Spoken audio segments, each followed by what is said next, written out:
Alright guys, I wanted to shoot a little video on creating pheasant habitat. When I went full bore into pheasants 2 years ago, I had a hard time finding very good videos on how to create pheasant habitat simple and quick. So I want to shoot a nice and simple video today to show you.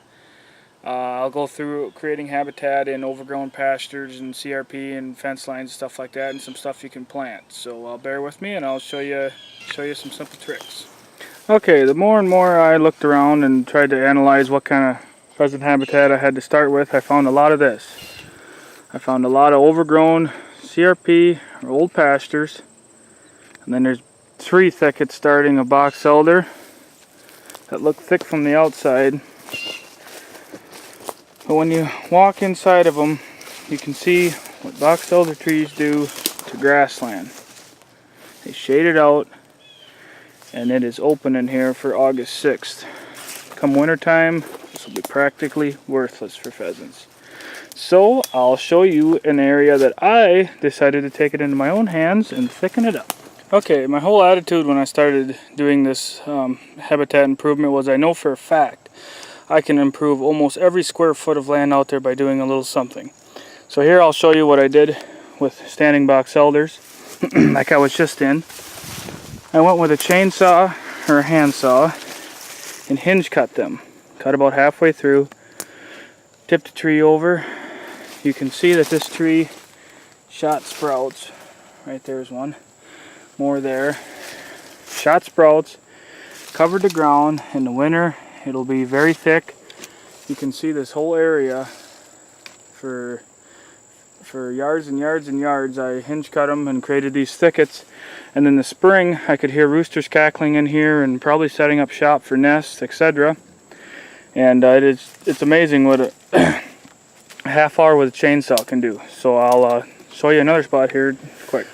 Okay, this is a little bit different habitat than what we've been in. This is, I would almost call it a woods, but not quite. They're about 4 to maybe 6 or 8 inch box elders here, and I did it's a term called edge feathering.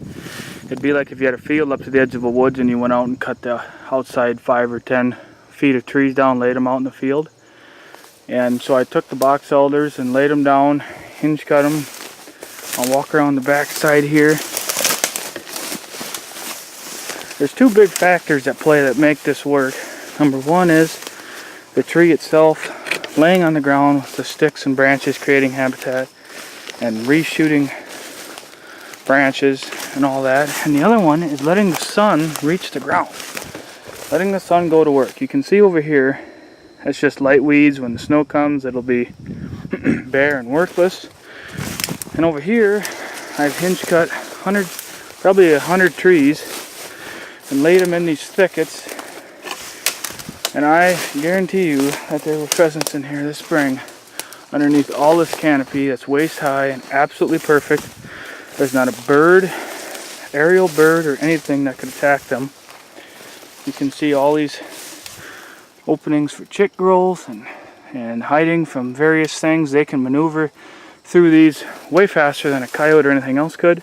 And the nice part about hinge cutting is it's not thick enough like a brush pile where a coon or other animals can hole up and make dens. It's just enough to create awesome cover, and not thick enough for things to nest up in. So I've got one more habitat trick to show you. Bear with me. Okay, I showed you how to create some habitat with trees and a handsaw or a chainsaw. And the last thing I want to touch on in this video is grassland. One of the biggest detriments I see for wintertime survival is brome grass that has took over old pastures and old CRP. New CRP, they try to put some natives in, but brome grass, it is so thick that there is practically no bare ground for chicks, and in the winter it lays down like a pancake and is worthless.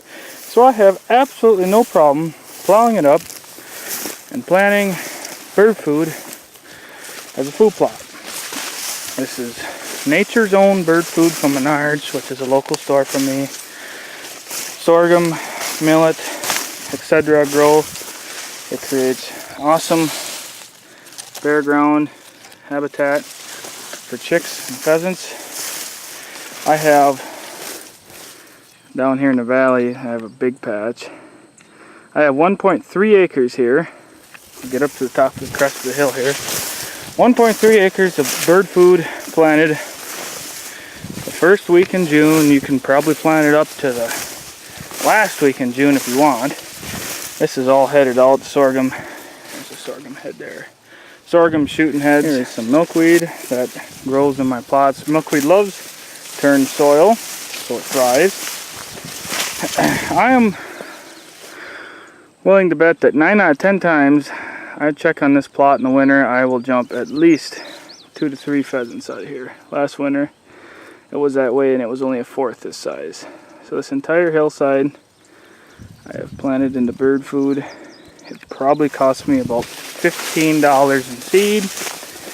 You can see the production is quite amazing for a product that I was told would not grow.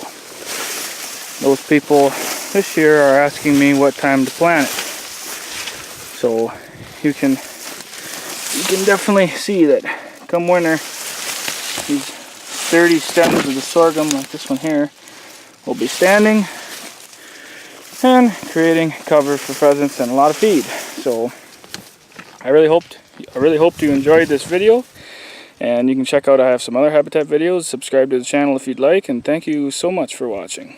Have a good day.